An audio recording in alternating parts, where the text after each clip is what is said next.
I was born to fight. We cannot forget what we really are. You must come with me. Don't be bad. Be good. Our journey begins now. Evil will not prevail. How can I stop? That's the first two episodes. Know what we're doing. Yeah. This is before and after the movies. TV edition. Yeah, we haven't done one of these in a long time. Trivia, what was the last one we did? It was the first two episodes of The Mandalorian. Oh, correct. Oh, fuck. And now we're back doing the first two episodes of, what is it? Is it called The Rings of Power? The Lord of the Rings, The Rings of Power. You know what? Like, here we are. Let's just dive into it. Fuck, do we want to do side reviews first? Let's jump into side review because then it's just going to go off. Okay, yeah, because we got some movie content for you guys. So we'll do one for one here. Okay. Real quick, go for it. Okay. So my first one I saw in theaters was Nope. Jordan Peele's Nope. Oh, yeah, that's right. I never saw that. It was just okay. Like, there's definitely some very cool elements. It wasn't the game changer you wasn't were Yeah, hoping exactly. It was more like Us, less like Get Out. Disclaimer, Right. I still haven't seen Get Out, but everyone tells me how amazing it is. You still haven't Get Out? I still haven't seen Get Out. Yeah, it was more like Us, where like it has a lot of potential, but then it kind of goes down this like almost like too literal. And you're like, oh, okay. Oh, really? Yeah. Because it just, the trailer was so mysterious. Exactly, yeah. And there's not much mystery as you go throughout the movie. You're Oh, like, wow. That's actually, I'm disappointed already. Yeah.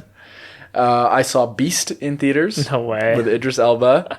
It was fine. 7 out of 10 for me. Really? Quite exciting, quite white knuckle. Some really good oneers. That's like the whole theme of the movie. Oh, these okay. long takes where they're going I through like that. houses I or like whatever, trying to get the Jeep to start. But it's, there's only so far you can take a concept like that. That actually sounds pretty interesting. I was waiting for like a supernatural twist and it just never came. Giant lion. Yeah. I watched Michael Bay's Ambulance. Oh, I still haven't seen it. You know what, man? I've heard good things. Okay, so the whole thing is it's a mid-level blockbuster, so it's $40 million budget. Yeah, like the old days. You know it's Michael Bay. You're getting over the top, like dripping in U.S. nationalism, Right. like ridiculous, like cartoonish characters. Yeah. So you go in with that, and you get that, and it was pretty enjoyable. Yeah, and I bet like the camera work is pretty amazing, and you Jake Gyllenhaal is like, apparently they paid him a lot of money. I heard it was like 10 mil for Gyllenhaal. he's like full tilt, and it's like pretty enjoyable. It's stupid, but it's enjoyable. nice. Yeah. I watched Samaritan With Sylvester Stallone? Yeah. Fuck, I was going to recommend that for today. I know. I thought you were, but I didn't want to tell you I saw it. You know I'm going to watch it opening day. It actually looks kind of decent. It's pretty awful, man. Oh, fuck, It's okay. like really bad. But at the same time, if you go into it willing to have a good time, like a la Expendables 1, like you'll have a good time. Damn. Yeah, my buddy Andy said it best. He's like, this movie just got Sylvester Stallone's paw prints all over it. Gives his character all these little like tweaks and quirks and stuff. Yeah. I like to drink ice cream. That's hilarious. Yeah, it's not good, but worth a watch for the fun. I watched Everything Everywhere All at Once. Okay. That's the A24 multiverse movie. If there was an 11, I would give it an 11. Is pretty fucking good, dude. That's like all I've 9 to 9.5 out of 10. Wow. Like, I laughed. Great action. I teared up. What more can you ask? Wow. Yeah. I need to watch Very it. good. Yeah. I watched for the first time ever Trainspotting. Oh, really? With Ewan McGregor? Ewan McGregor, Danny Boyle. yeah. Such a good movie. Pretty visceral. Knew it would be amazing, Yeah. and it was. Nice. It's like quite shocking. A lot of scenes, goes really far, really funny, witty, kind of like Snatched mixed with like a hangout movie. Okay, nice. Yeah. Wow. I don't know if you've heard of this horror movie. It was pretty viral last month called Incantation. No. It was all over TikTok, and it's this like, I think it's Malaysian Oh, okay. or Thai. It's like this horror, and it's all subtitles. It's like terrifying, but individual scenes. Is it on like a streaming platform? It's on Netflix. Okay. Yeah, like each individual scene is like so high tension and very scary, but the larger movie as itself, like if you can't tie it up scarily, like Hereditary or Paranormal, Yeah. Or Insidious even. exactly. Then you don't. It doesn't leave a lasting impression on Right. me. So I was scared in the moment, but at the end of the day, like it was. So if you're just like with a bunch of friends and you want to throw on a scary movie, it's a good choice. Yeah, exactly. But as a horror film, it's not really much Exactly, more. yeah. Nice. I watched Elvis in theaters. Oh yeah, Have you seen it yet? I haven't. I was actually gonna watch it this weekend. It's actually really good. Like, I've heard that. I was pretty blown away by it because like I saw it with my parents and they'd both already seen it. Oh, really? And my parents like they were just hyping it up, and I was like, it's just not gonna be that sick. It really was good, like just great acting. I heard Tom Hanks' character is pretty meh though. He's like a bit over the top. He does like a bit of a hammy accent, but it's really driven by like Austin Butler, who just like knocks it out of the park. And I learned a lot I didn't know that much about the story, and I had a really good time watching it. Nice. And my last one we've both seen was The Gray Man, and we actually had conflicting opinions on this. I gave it a 4 out of 10. Yeah, I gave it like, I can't remember what I gave it. I think you get like a 7 or 7.5. Yeah, I thought it was pretty damn entertaining. Kind of like everything you said about Ambulance is how I feel about that movie. Okay, I think I was expecting a bit more. I think I was expecting more like Jason Bourne level. Yeah, you're just not going to get that with a Netflix original. Yeah, it felt like Transporter 2, over the top, stupid action. Yeah. But creative, like very creative. Was it though? I thought so. Like when he's handcuffed in the square and he's like... Yeah, but how hard is it to fucking shoot him? I know. Like Ana de Armas does nothing the entire movie. Yeah.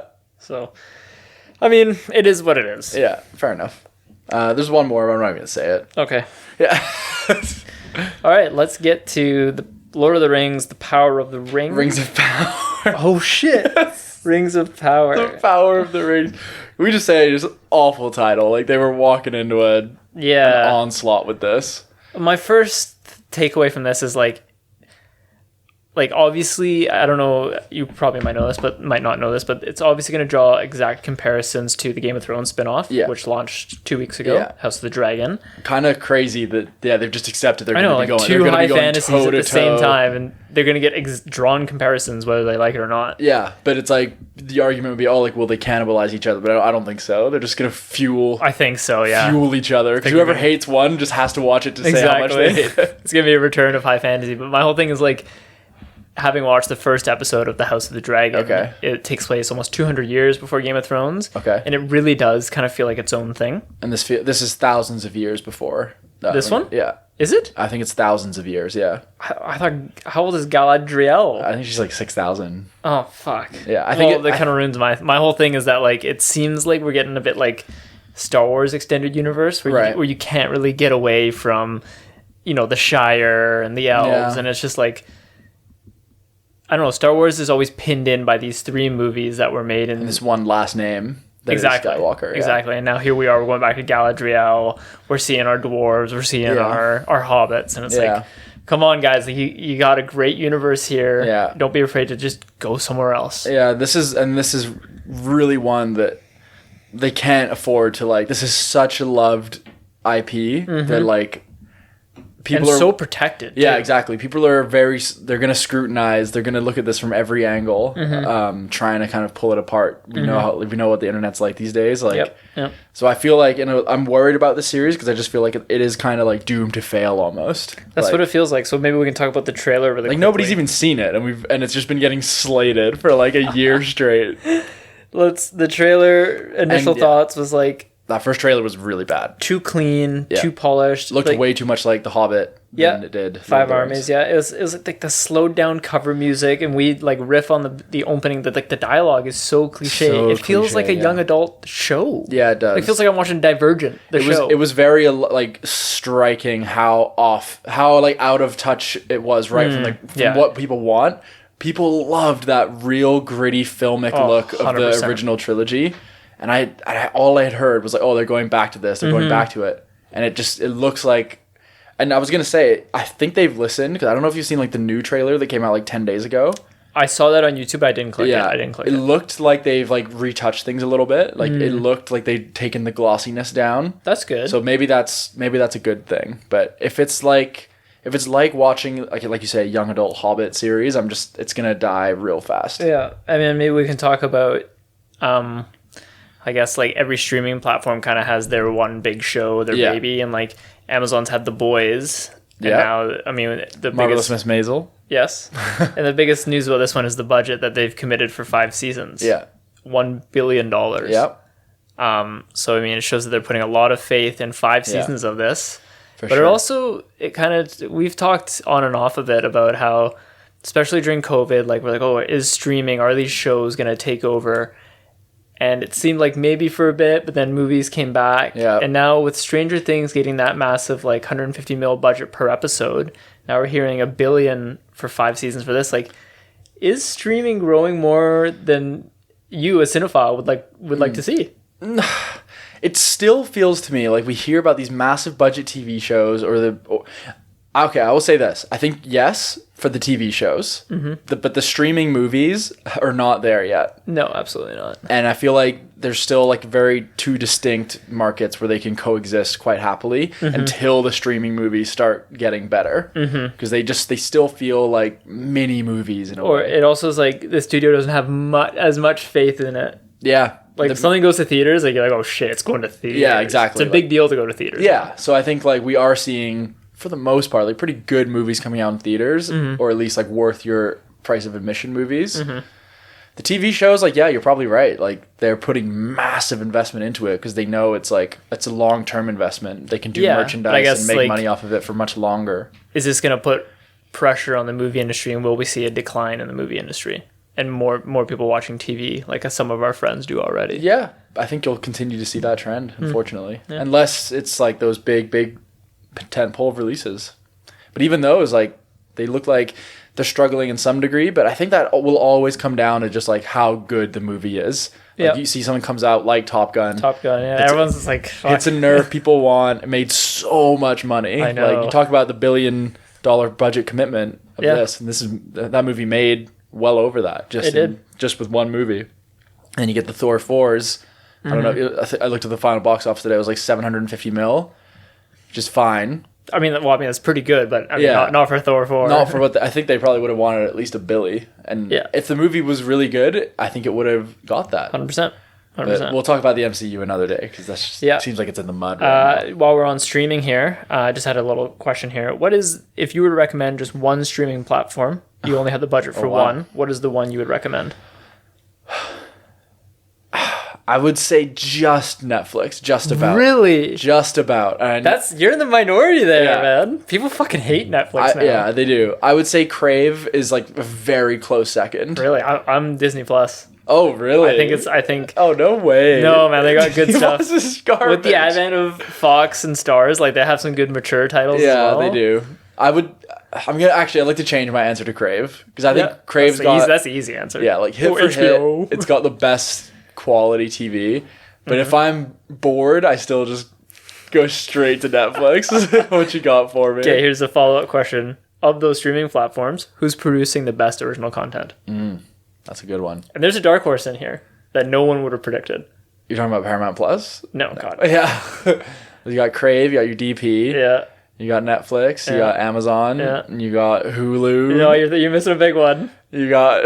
You're missing a big one. What's the horror one? No. Stop. This is making me so anxious. You got it. I'll give you a couple of hints. Sure. Apple TV, yeah. Apple TV Plus. Apple TV's good, man. It's good. And they're producing good content. Yeah, they're taking their time, and when something comes out, I take notice. I'm like, oh, Blackbird, that looks really fucking good. Yeah, well, I don't know if I'm still watching Servant. I'm on the third season. Is it good? It's good, man. It's the most slow burn show you'll ever see. But every season finale is just like does not stop. Nice. Yeah. Yeah, I think Amazon's kind of like right in the middle of the pack. Like it's got some like interesting original, like not even originals, just like licensed movies you don't expect. It's like, oh fuck, they have this. Oh, it's on Prime. Yeah, let's go. But now this is their chance. Like Belfast is a good example. Like you guys have Belfast, but I'll watch it. This is their chance to really solidify themselves and make a name for themselves. Boys was their first like we're on the block, and this is one they got to follow up with. Okay. Do you know how many episodes this is? I think it's 9. Okay. 9 or 10, Yeah. I got some fast questions for you. Sure. Favorite Lord of the Ring character? Aragon. Hey, mine too. Will we get a Gandalf or Saruman reference? We'll get lots. Oh no, Gandalf or Saruman. No, so lots of Sauron references. Sauron, yeah. I think he'll be a big player in this series. Okay. Will we see the One Ring? Not until the season 2 finale. Really? Okay. What's your best Lord of the Rings impression? I don't know. No? Let me think. I was gonna say Frodo, but it's not great. Gandalf. I can't top that. Give me a second here. You do good. What Steward of Gondor? I need food for that. I need at least 3 grapes and a strawberry and a dodgy strawberry. Come, sing me a song. There you go. Nice. That's all I got for fast questions. We've talked a lot of criticism about this. You know how we usually do our intro where we're like, oh, this thing starring. Yeah. We can't do that for this. No, just skip right over it. Nobody in this series, which is not an issue for me. It's concerning because it's like, I get that they're going for like a big unknown cast and they're going to launch all these careers, but like, do you need, when you hear the delivery of some of these lines, and that's did we need a couple more heavy hitters that can really handle the pressure and the acting that's going to be required to make this series a success? I like to think that every actor went through a rigorous audition process. Yeah. I think just handing Who's in charge of the auditions? Yeah, well, because you look at the showrunner. Do you know who the showrunner of this series is? I think I called him DJ Caruso once, but his name is J.A. Bayona. I did see that, yeah. The director of Fallen Kingdom, yeah. And I think he directed The Impossible. Oh, okay. Yeah. And then, one of the huge things this show has been criticized for is, like, we'll touch on it, like, just being put in the hands of people who aren't experienced enough, who know the deep lore of like Tolkien or have surprised they didn't try and snag Peter Jackson for a producer credit or something. Yeah, maybe. Yeah, that would have been. I'm okay with going somewhere new, but it's like you're putting if you look at the credits of the writers, the directors, like someone who directed 4 episodes of this, the biggest credit I could find on their thing was Doctor Who, some Utopia, Chicago PD. Oh shit. Or Chicago Fire, sorry. Oh, okay. Grey's Anatomy. Interesting. It's weird that they've gone, like, the actors, the writers, like directors are all under they're blowing the budget on the production costs and like maybe set. Yeah. Or people CGI. that they can kind of control who don't have really strong surely voices. they have a room of like Tolkien nerds. Yeah. That's what I've heard is it's, I don't know if this has really hit your radar at all. No. But it just makes me concerned. Like, we don't want this show to be like a political beacon of any sort. We just want a really good story that's not... Yeah, you just want like a nice Middle-earth fantasy. Yeah. If you just make a great story with great characters, it'll be okay. Yeah. But as far as like actual predictions go, I have an opening... Well, my closest thing I have to an opening scene is I think they'll pay homage to the opening of the Fellowship of the Ring with like a narration. Yeah. And like seeing numerous battles and... Well, it'll just be like a big tone setter. And the status quo of like the powers that be in the universe. What are you thinking? Or something much different. For some reason, I don't like those. Like, I prefer like just start me on like starting on a door. Yeah, exactly. But my opening is kind of similar. Like it shows like people like forging and like making multiple rings. But this is before. I think the whole thing of the show is going to be like we're going to see how the rings got made. That's what I'm guessing. Okay, well, let me finish. Maybe multiple rings and just kind of be like cast aside, and then eventually like one gets thrown in the fire, and then you see it glow. Okay. And who's making? Who are we? I don't fucking know, dude. It's the one thing. Like I don't know my Lord of the Rings lore that well. I'm fucking clueless right now. We just sound like absolute juveniles. Do you think we'll get a line? This is my baby boy, Legolas. Yeah, if it becomes that early... No, it shouldn't. It shouldn't. Like, I'm okay to start introducing some of these characters into the later seasons, but I want to care about some new characters. Like, 100%. Give me a new story. And I was watching the new trailer. Like, there's some set pieces that look pretty amazing, pretty spectacular. Some big battles, lost at sea, all these kind of things, like wandering through a dark forest. Yeah. So I just hope it's, like, riveting and exciting, dramatic, funny. Yeah. Lord of the Rings was funny. It had humor. Yeah. I want to see lots of... Like, okay, so the thing that Game of Thrones did really well, the original, was like had characters you cared about in episode 1, and then for some reason they all started to disperse. And I think you touched on that, where it's like when you do show running or show writing, you want all your characters together, you want them to disperse, and then the finale you somehow bring them all back. You mix it up, and each season it's like, oh, let's put this clump of characters together. Yeah, exactly. And that's what I want to see. I want like multiple characters, multiple threads that slowly intertwine and bring us together to something. Or you're saying maybe we start together, we get pulled apart, and then we come back togetger. Yeah. You always never get fully back together. Yeah, just for a brief moment. Yeah, okay. Now you're getting me kind of excited. So I'm assuming they're going to do 1 a week for 7 weeks, because if they're doing 2 and there's 9 overall. Yeah, 9 or 10, so yeah. Yeah, like we've never seen the Lord of the Rings in like TV show format. So like, do you think they'll go quite like, do you think it'll be like quite a cliffhanger like strategy, or do you think it'll just be quite slow burn and like just watch a long movie unfold? I think it's gonna be cliffhanger. Yeah, I hope peril, so. danger. Yeah. Yeah. I think it's like, is it like rated R? It's gonna be like sex and violence. I don't think so. I think you're looking at like a solid 14A. Did Amazon Prime buy the rights to James Bond as well, but not for movies? I think that's right. Yeah. Q. Yeah. A Prime original. Q and a James Bond story. You got anything more? I'm just going through here. I've got a few other things. Yeah, like the biggest thing is like, the big concern is just like you said, the dialogue all feels like very blah blah blah. Mm-hmm. Just talking. So meaningless. Yeah, talking in these big themes. So I just hope that we get like deep interconnected character conversations, and I usually struggle with that with fantasy set shows. Like or movies. I still haven't seen Game of Thrones, so I guess it's different. But like in Stranger Things, you care about the characters so much because of like they're always talking deep nitty gritty. Yeah. And I just worry that this is going to be too big to do that, you know? Mm-hmm. I'm sure we get the one thread that's kind of mirroring the Hobbit storyline where, like, they're very inconsequential, unimportant, and then you've got the big characters. Mm-hmm. But I hope we kind of lean more towards, like, the nitty-gritty stuff. Like, a lowly soldier. I don't want to just always be listening to kings and lords talk to each other because it's not as interesting. I bet you we're going to get a scene in the first episode where this lowly soldier will befriend like a local hand boy, right? And this hand boy will get killed or murdered somehow, and that's what turns the soldier to like go on his journey. Yeah. I mean, it's almost impossible to predict what's going to happen because we don't know any of these characters yet. Yeah. So I think we'll just have. I'm sure we'll have a lot to talk about when we've actually seen the two episodes. But I guess like, so overall, you're just wanting something that's like good action, funny. You haven't even said that. Like, what do you want? I want like characters I care about. Okay, obviously that's number one, but also like a plot thread that like is almost like intrinsic, where there's multiple characters and I'm trying to figure out, okay, who's gonna do what and how is it gonna get to this point? Yeah, okay. Because obviously, like we get in the setup, I can't remember all the numbers anymore, but it was like 9 rings to man. Is it 7 to elves? Yeah, 4. And then 1 ring to rule them all. Yeah, it would be interesting to see that initial like distribution of rings, like how that happens, the jealousy and animosity that creates between races, and race crossing where you've got these friendships where you've got like dwarfs and elves that are friends and coming to you know separate those friendships because of the rings. Yeah, there we go. Yeah. So let's see what happens. Down. Okay. Well, I think we'll leave it there. Let's hop in and catch the first 2 episodes, and we'll see you in 3, 2, 1.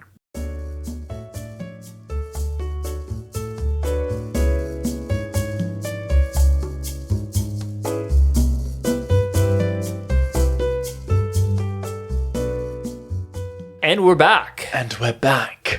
Nice. Yeah. So we've done 2 episodes of the Rings of Power. Yep. What are your initial thoughts? Yeah, so there's a lot to talk about, to be honest. Yeah.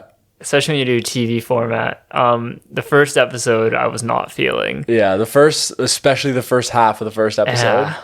I was like, oh man, like the characters suck. Yeah. And but I mean, you know, maybe that's just it. Like we don't have much familiarity with the characters. Yeah, exactly. Because I will say, by like halfway or 3/4 through the second episode, like I think you and I would both agree that like, shit, like I'm liking our different plot threads. I'm liking our different scenarios. Some I like more, and like at first, there was like maybe one storyline you were kind of interested in. And you're like, oh fuck, like, I gotta go to the I gotta go to the fucking knockoff hobbits. Yeah. But then by the end of the second episode, I was like, getting my grips with who everyone was, and the plot was getting more interesting. Yeah. Each thread had its own little mystery. Yeah, it had to get through quite a bit of exposition, just like where we are, and it was quite slow. But then, kind of like the inciting incident happened. I think it was like just at the right at the end of the first episode, which you would expect. Yeah. So just to give a quick story recap, I guess. So you've got a time of seeming peace is kind of settling on Middle Earth. Sauron's been chased out of like the world, basically. Is it Sauron specifically? Yeah. So she's looking for Sauron. There's like Morgoth was like the big bad guy, but Sauron was one of his like disciples. Right. Who's keeping the orcs alive, but then they've been searching for him to the north, and she's gone so north with her little like crew, our protagonist, Galadriel, that they don't want to go anymore. She's kind of disobeying the High King. Yeah.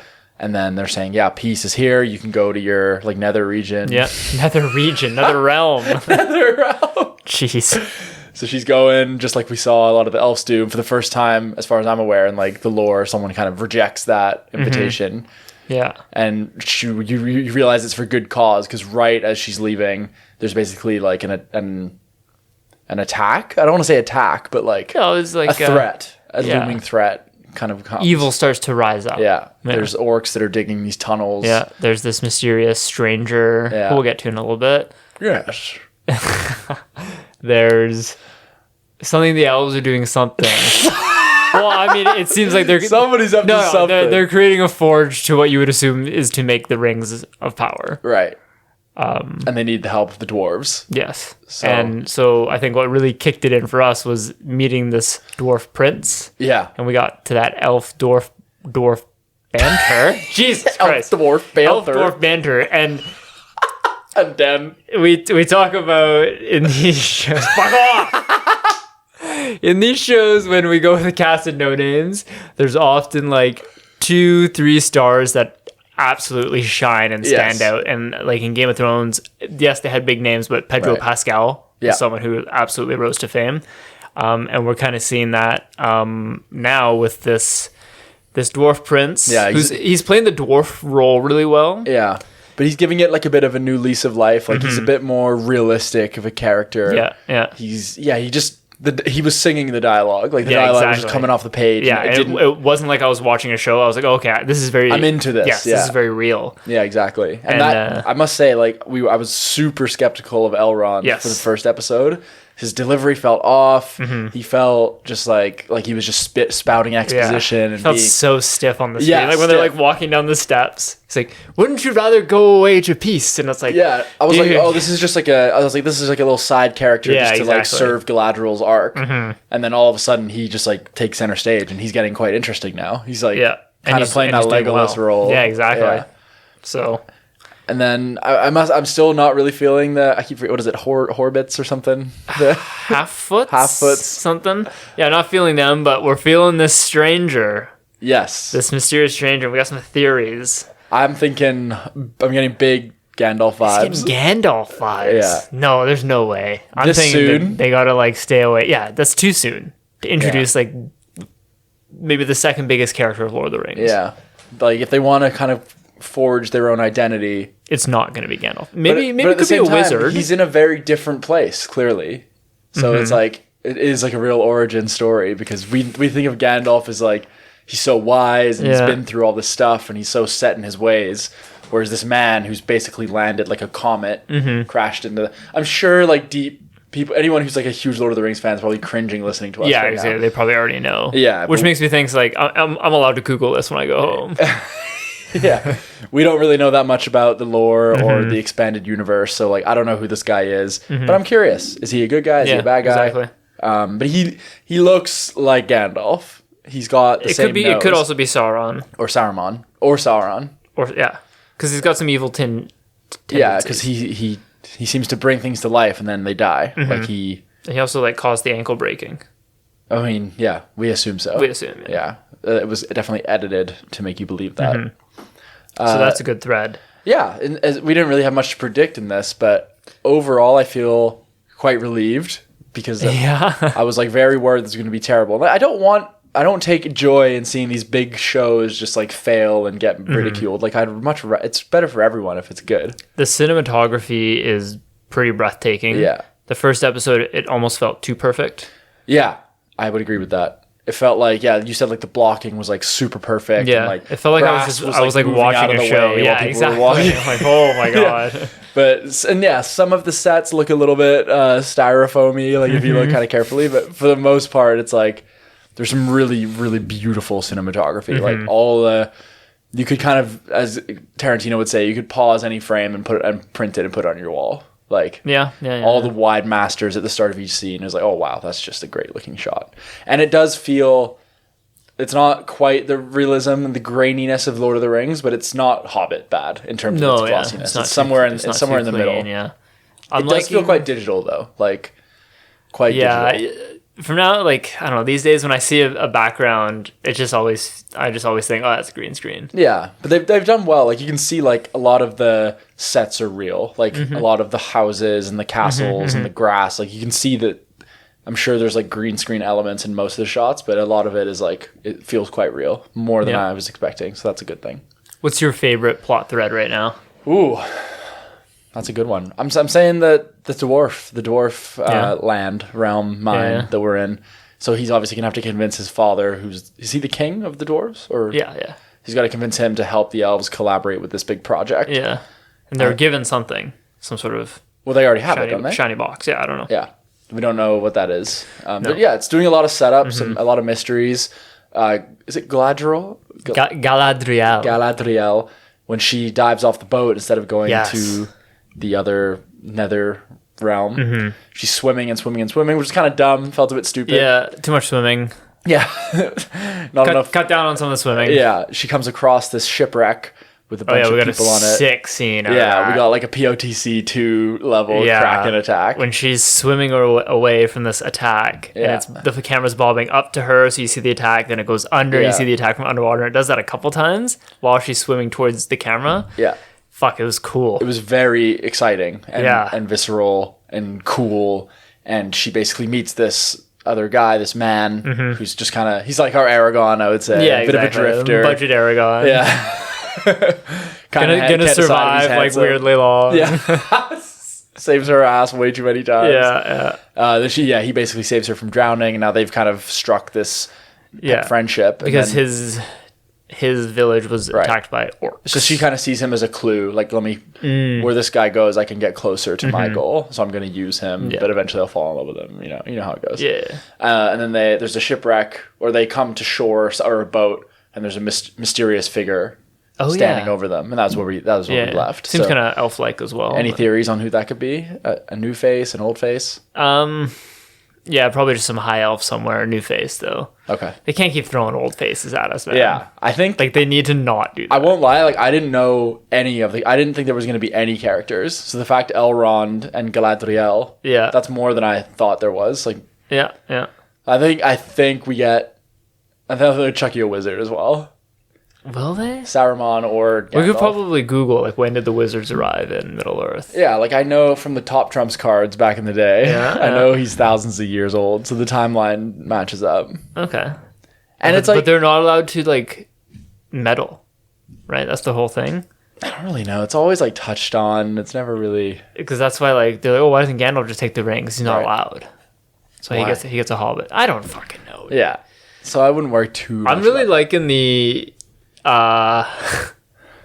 plot with the elf who looks like a Manchester United player.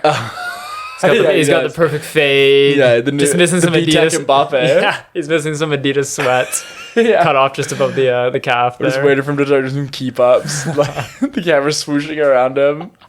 But yeah, I'm liking that with the orcs tunneling through. Yeah, so he's an elf he was on guard basically. Yeah, at one of those towers. He's kind of been relieved of his duty, but now he's like sniffing some danger. So he is in like he loves this like human woman who with a son. Yeah, and he's got Morgoth's sword. Yeah, the bad guy's sword. Yeah, I'm kind of confused by all that. There's a lot of shit going on, like a lot of lore. And but all in all, like a lot of relics and items to keep track of. It is, yeah. And like the thing with prequels, I'm finding, especially Game of Thrones as well. So I'm like, I found myself Googling, like, oh fuck, is this the thing that was in Lord of the Rings? Is this the thing that's in Lord of the Rings? Like, yeah. So I think this will be a show that I will do. Like, I'll watch like a couple of YouTube videos every week. You get it gets like extended past the show. Yeah, I'll watch the show and I'll get my tie-ins, some content around it, like the Lost Days almost. I used to want to watch a lot of Lost. What was videos. the Lost Post show called? Well, there was the one... Like the official one. Oh, it was like The Walking or The Talking Dead. Yeah, it was like it wasn't like Stuck on the Island or something like that? Getting Found or something like that. The Talking Dead. Yeah. So it's good. I'm happy. I think it's actually pretty good, yeah. Yeah, I'm curious to see. Let me just... I don't think either of us have looked. Let me just give you a rough idea of what the consensus has been. Oh, I saw it earlier. apparently half the people say 10 out of 10 and half the people say 1 out of 10. Like, so you got your review bombers and your like your stands. Because IMDb is the one you can crash. Trolls can affect it. And that's the one that's getting crashed. So that's sitting on 6.2, which is kind of just what you're saying. Yeah. Rotten Tomatoes is 84. 84, yeah. There's an article here. Who is the stranger in Lord of the Rings? 6 possibilities. Nah, don't read it. I'll read you the 6. Is one of them Tom Bombadil? Another popular suggestion. Okay, a younger version of Gandalf. We can say when he appears, it might not be in the way people are expecting when talking about Sauron appearing in the show. I don't know. We'll see. The first 2 episodes have received generally positive reviews, which with particular praise for the visuals and musical score, some criticism for the pacing. Fair enough. Yeah, fair enough. Kevin Perry from The Independent praised the series, saying that it rummages around in J.R.R. Tolkien's Lord of the Rings appendices and comes up with gold. Yeah, I would agree. Like, yeah. I think when we were watching it, like, we were unfairly harsh on the first episode. Right. Because they really did have to get through a lot of exposition, set the stage for a lot of characters. But now, like, I already feel familiar with the characters and their plots and their inconveniences, and I'm interested. Yeah. And dare I say, I'm hooked. Because, yeah, I feel quite hooked. If the 3rd episode was out, I'd be watching it tomorrow morning. Yep, 100%. I think that's, like, what we can really take away. 100%. And, all my fears of just, like, is it just going to be... Like, it feels like they're on to telling a really good story. Yeah. And I'm excited 100%. by that. And I'm excited.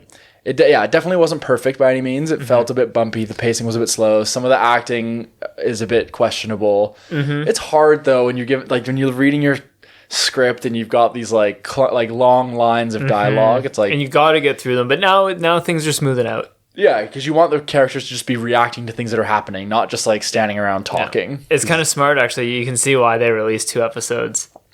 In what sense? In the sense that like that first episode was like pretty stale. And it was just like so much dialogue. And I think it was like to get through. Must have been like 25 minutes or so before the title card even came up. Yeah, I remember I was like, man, like they better start shooting some arrows. We didn't really get much action in the first one. Not that this show has to have action, but like there's no stakes, there's no tension. There was no tension. Episode. Yeah, whereas this, the pacing really started to increase, and the characters felt like. I feel like you made a really good point when you were just saying like, is it a good idea to have like your main character be someone that you just know is like alive and well? Oh yeah. I really struggle with that. So like when Galadriel, like, but you said we don't know that she's alive in Lord of the Rings, right? She could have. Yeah, I can't remember if she goes to the Nether realm or whatever. Yeah. But like, when she's like about to drown, I was like, well, like fuck, I know this character's gonna be fine. Same with Elrond. Yeah. Like, he's fine, but we also know it is interesting when you know a character is very different. He's very like. Kind of naive still. He still has that bit of naivety. He's very optimistic. Yeah, Lord of the Rings, he's like super pessimistic. And weathered. Yeah. So we'll see that weathering, I'm sure.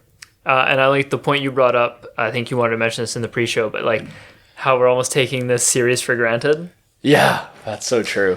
Like, can we just take a second to appreciate that we have like $1 billion Lord of the Rings TV show at our fingertips? We don't have to watch it on TV, wait for commercials. It just pops up. And we spent 30 minutes in the pre-show just complaining about it, dude. Like, shame on us. Subscription costs like $6.99 a month. We're like, oh, look at the showrunners and the writers, man. Like, you know how much blood, sweat, and tears and work got put into this show. I know, and it looks hours of writing. It looks good and it's super enjoyable. Yeah. Check it out. Like, you love this show. I'm into it, dude. I'm into it for sure. How many episodes of the Game of Thrones show are we in? 2 are out. I've only seen the first one. Okay, so don't make me pick. If you could never watch one of them anymore, and you just could only watch one from now on, what are you picking? I know it's Rings of Power. I'm feeling Rings of Power. I'm feeling it, dude. Seriously. That's great. Well, maybe we'll link up for like a finale episode. That'd be good. But I'm excited to keep going with it. Yeah, me too. Yeah. Yeah, I don't think there's really nothing else to say. I think overall, like I'll sit on like a 7.5 out of 10 overall for the first 2 episodes. If we're taking the first 2 combined, 7.5, 8-ish, 8.59. Yeah, something around there. 9 rings given a man, and the one that's 10.